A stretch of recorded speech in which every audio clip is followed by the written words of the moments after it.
It's Saturday, July 23rd, 2011, and today I've got something very special for you guys.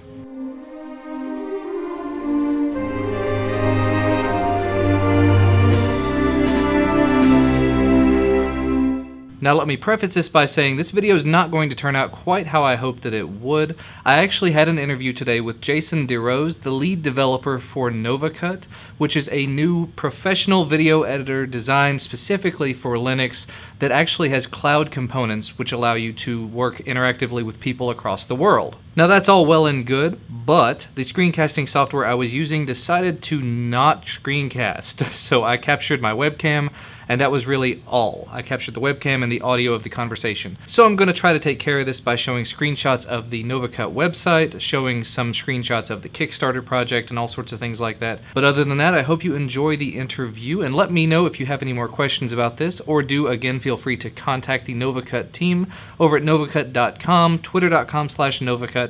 We talk about this later in the interview, so talk to you again later.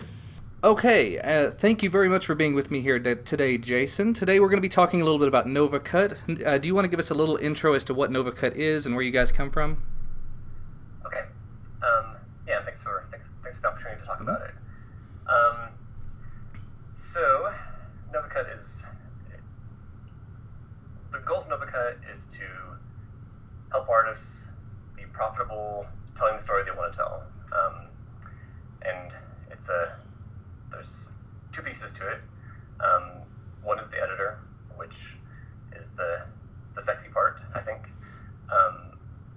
And then the other part is a direct-to-fan distribution platform and a player, which we've done some design work for, but haven't really started implementing. And the distribution side is where we'll make money, because we think that in terms of making a really strong professional tool, like it has to have full-time developers, it has to be stable, and so having a strong business model, is a key point in actually pulling this off.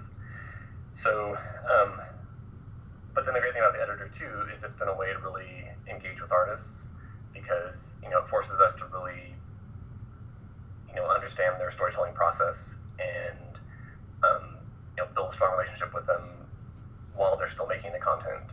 Whereas if we didn't have the editor, the relationship wouldn't start until they were done, and which is kind of you miss a lot of the more interesting stuff if you did it that way. So from what I understand, at this point, D-Media is going to be the distributed back end of it, where you can do all of the collaborative efforts, and then you're currently working on the Novacut part, which will be the actual front end, the interface. Right. Okay, just making sure we're on the same page there. Right. So if I read correctly, the actual front end is being developed during this initial Kickstarter phase, isn't it? Well, a little bit. A little bit? Okay. Is very distracting, so... Understandable. There's not huge amounts of work getting done, but so we spent a year doing design research pretty much, which I was busy on D-Media, but looking back, I'm very glad I was, because the goal isn't just to make an editor, because that's not going to help artists. The goal is to make an editor that's that saves them time, measurably so, over the current industry standard tools. So we have to take the design process very seriously.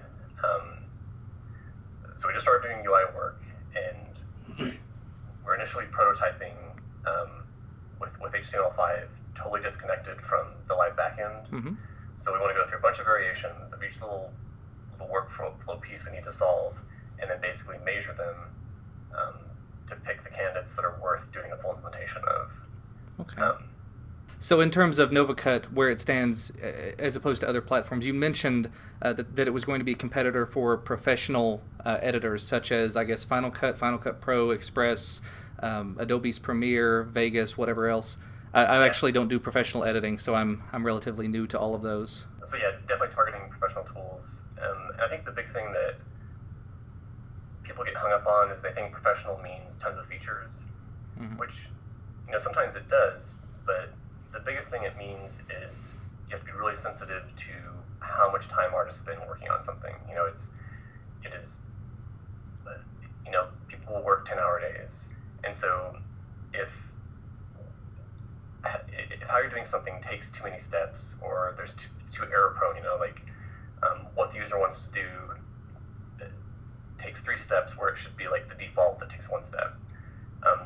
Those are the sort of things you have to be really, really careful about, and that there's lots of areas where professional users actually want fewer features.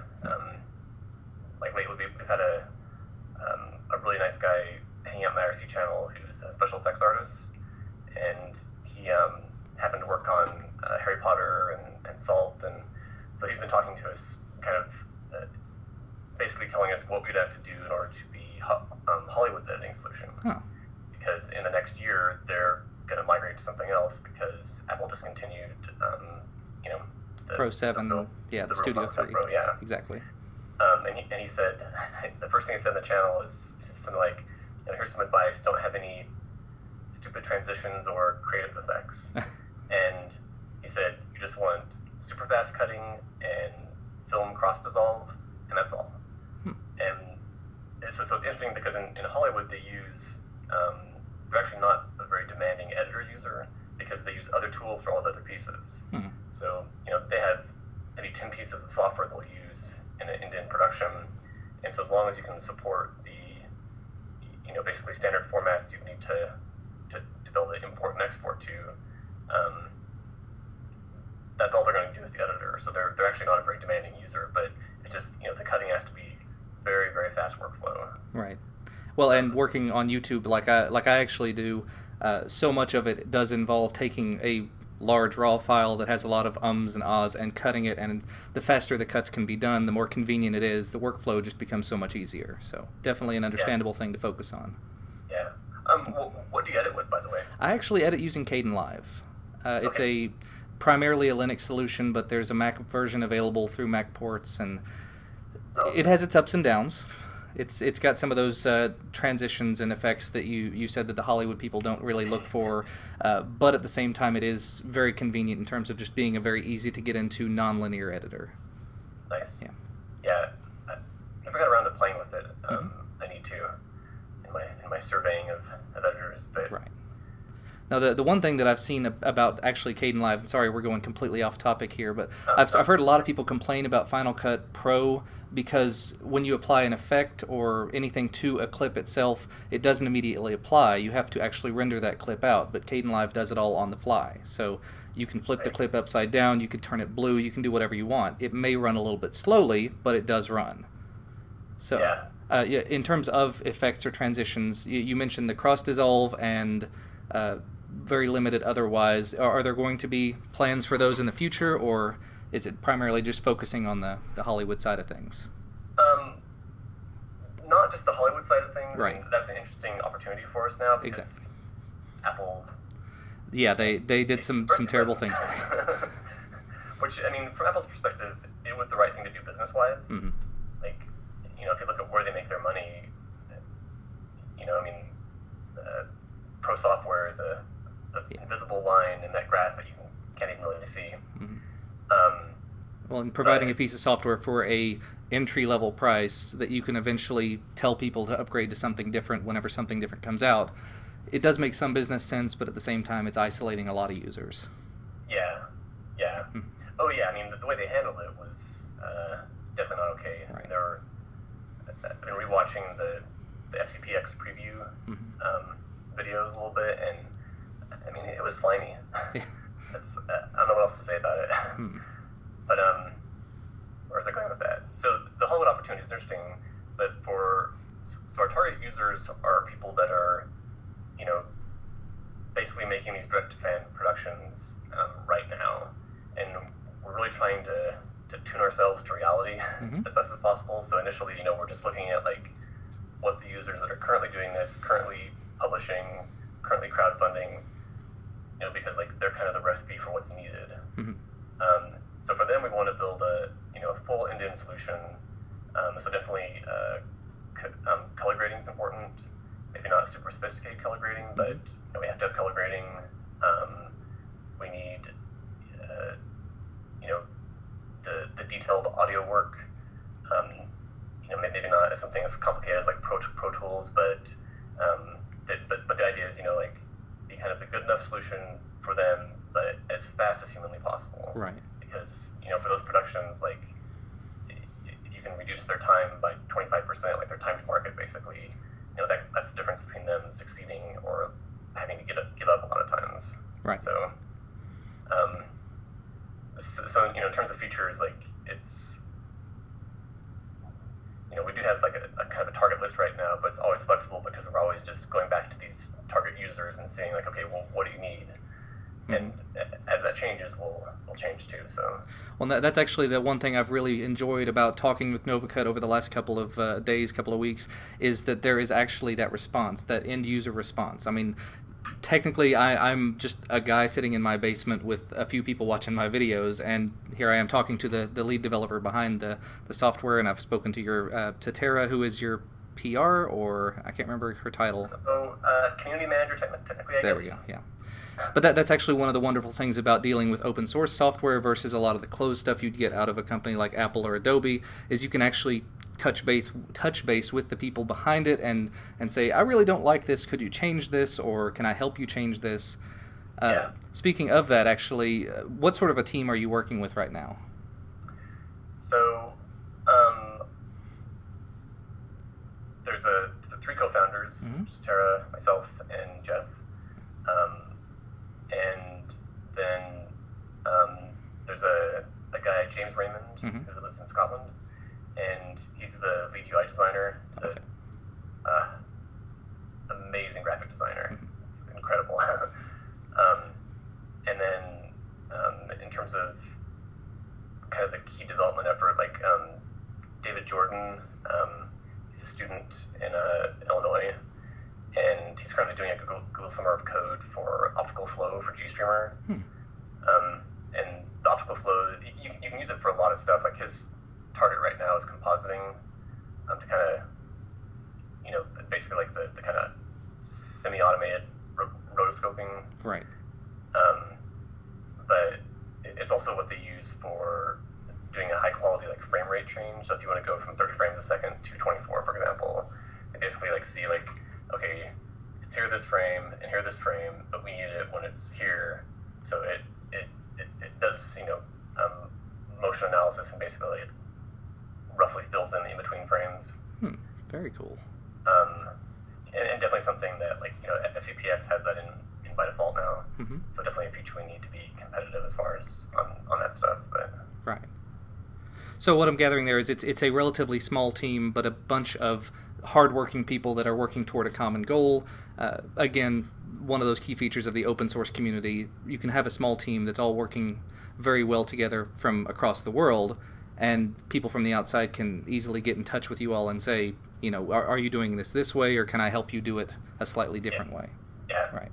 Well, and then I should mention a few more people too, because in terms of like actual development, that it's those three pretty much. But then there's Akshat Jain, lives in India. He's been kind of our developer, recruiter, PR busybody. Yeah. And he actually works over at OMG Ubuntu as well, doesn't he? Yeah, okay. Yeah. So he's our press writing guy a lot of times, which has been awesome. I mean, oh yes. The opportunity there has been, we deeply appreciate it. Yeah. And Martin Owens has done some good hunks of coding for us. Dr. Mo. Okay. People know him more often. Really good guy. So yeah. Anyway, a lot of people. Yeah. Well, and actually, speaking of Akshat and the OMG Ubuntu stuff, that actually leads me to a question. What sort of platforms are you all looking to push out toward? Is it going to be Linux only? Is it going to be cross-platform? I mean, you'd mentioned competing with Final Cut, so I would assume Apple, Mac would be one of the possible end-user platforms? Yeah. So the primary target is definitely Ubuntu. And, one of the reasons that we felt that was important was just for risk reduction, because we've gone to the last two Ubuntu developer summits, and we talked to them about things that it's okay, we need this to be going this way, or and then we also have the heads up, but we know what the plan is. Right. So I think that's very important in terms of the primary target has to be something that has that kind of predictability. We'll probably port DMedia to OS X. it's also a relatively easy port. Mm-hmm. As far as like the render backend, I'm not sure how far along porting GStreamer to OS X is right now. That would be kind of the hang-up. All right. But it just depends on demand. Like we'll definitely develop first on Ubuntu, Mm-hmm. but it's interesting that again because of Apple, all of a sudden a bunch of people are a lot more receptive to the idea of just moving to a totally different platform. Mm-hmm. But So it could be something like this that pushes a lot of people toward moving away from Apple and possibly toward whatever else there is available. So if we make Right. something good that does work on Linux, it could be a possible alternative. I guess that's Right. possibly part of where you were going with that. right. Okay. And I personally think Apple's gonna drop the Mac Pros. See if I'm right about that, but It is a very expensive product. I've looked into them in the past. yeah, and they sell very few of them. Mm-hmm. But it was interesting during the FCPX preview, the engineer or whatever that was on stage twice used the phrase something like so it can scale from your MacBook Pro all the way up to the highest end hardware, and it's really interesting they didn't say what that is because it's not like Apple has a lot of products. It's like, well, there's only two things. It's like the iMac or the Mac Pro. Mm-hmm. And he used that exact same phrase kind of awkwardly twice, and it's like, I bet they're going to drop the Mac Pros. Might be some more going on behind the scenes there. Interesting. And this is a little bit off topic, but you'd mentioned specifically Ubuntu in terms of Linux distributions, where it's going to be an open source solution. Will it be? I guess it will be capable of working on other distros, Fedora, Arch Linux, Gentoo. Yeah. Okay. As long as they support GStreamer, like you. Yeah, which I don't think there's anything that doesn't. But Right. and I guess the reason I say that is I'm constantly practicing speaking to non-geeks. Right. And when you think about like someone coming from, they've been a Mac user for 15 years, and they're seriously looking at moving to Linux. Like, I don't want to overwhelm them with like, well, there's this distro and this distro and this distro, and these two distros hate each other, and it's a mess. Right. And the other thing too is like if I wasn't confident that you could go to a store and buy a computer sometime soon with our platform we're using, then we're really doing artists a disservice. And Canonical's the only company that's actually investing in that and trying to do that. Mm-hmm. So other distros aren't going to magically end up at Best Buy because they're not even trying. Like even with Canonical trying, it's still it's few and far between. Right. So I guess in terms of like and obviously everyone on any Linux distro, there's not any reason it wouldn't. Right. Yeah. No, I just wanted to throw that out there because to make sure that it comes across that it's not just specifically one distro. There are a lot of applications being specifically targeted toward the new Ubuntu Software Center, and then everybody else kind of feels out in the cold. And I know specifically I've seen some of your work on Launchpad. So if it's on Launchpad, there's a very good chance it'll work on Arch, for example, which is my primary desktop distro. Just because they can pull it into the Arch user repository, just say pull it from Launchpad and build it for me, and it takes care of all the rest. Oh, very nice. Mm-hmm. Well, in that case, I guess the last thing to really talk about to wrap things up is the Kickstarter project. Novacut has a few days left on their Kickstarter. If they can raise a certain amount of money, then they will be actually funded, and we can see a very decent professional editor for Linux in the very near future. Do you want to go into that a little more? Yeah. So the Kickstarter ends Friday evening, this Friday, July 29th, Mm-hmm. and we're just over 50%. We're trying to raise $25,000. Yeah, I checked right before we started, and it looked like you were right at about 13,000 with, I think, 210 backers or something. So very impressive. Hopefully we can help push that along. Yeah, and I guess another thing, there's been kind of it's been a little heartbreaking, the negative reactions we've gotten from a lot of the Linux community the past couple of weeks in some places, because for me that's the first time that we really had some artists like coming out and saying like, yeah, you know what, they're on the right track, like we've been talking to them and this is the right direction. So that was a huge victory for me. Mm-hmm. But I think that if you're currently using Linux, there's a pretty good chance, hopefully this will be something you really enjoy using, but you're not the user we have to design for. I'm not the user we have to design for. I have to tell myself every day that, it's not for me. It's not for me. Right. So this morning, Philip Bloom, anyone knows who that is? I'm not sure because he uses HDSLRs. He's a guy in the UK that is one of the biggest HDSLR proponents. Okay. And for example, he spent 2 weeks with George Lucas, showing him these cameras. So Philip Bloom, is a movie maker also. Right. No, I've actually heard of it, and I can't remember where I heard of him from. Yeah. But. So he hung out with George Lucas for 2 weeks because he wanted him to play these cameras, mm-hmm. and he just backed us on Kickstarter. Oh. And nice. He blogged about us and tweeted about us, and so in terms of getting that critical mass and interest with professional users that are currently using these cameras, currently making movies, we're really, really building up momentum. And so it's exciting because I don't think there's ever been a piece of software in the Linux world that has done this. And open source is good at implementation. Mm-hmm. We have a great track record there. We're bad at design, kind of, a lot of times,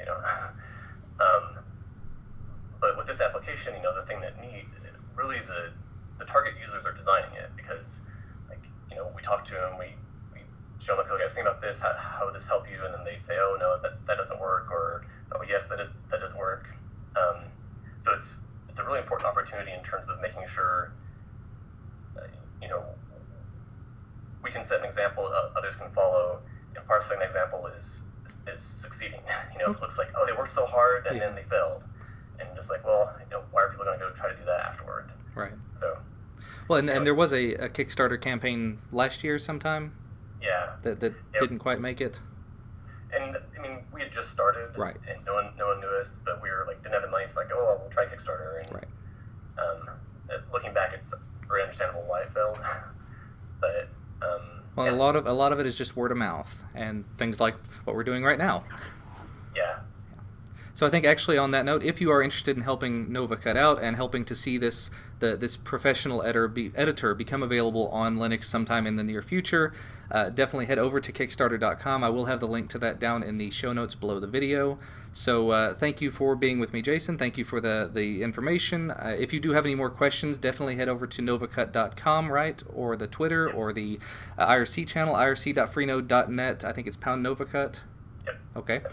Tons and tons of different ways to get a hold of these people, and as I've seen over the last couple of weeks, very easy to get in touch with. So if you do have any questions, concerns, or comments, definitely put them in their direction. But again, thank you so much for your time, Jason. Thank you all for watching, and I will see you again very soon. Thanks, Jordan.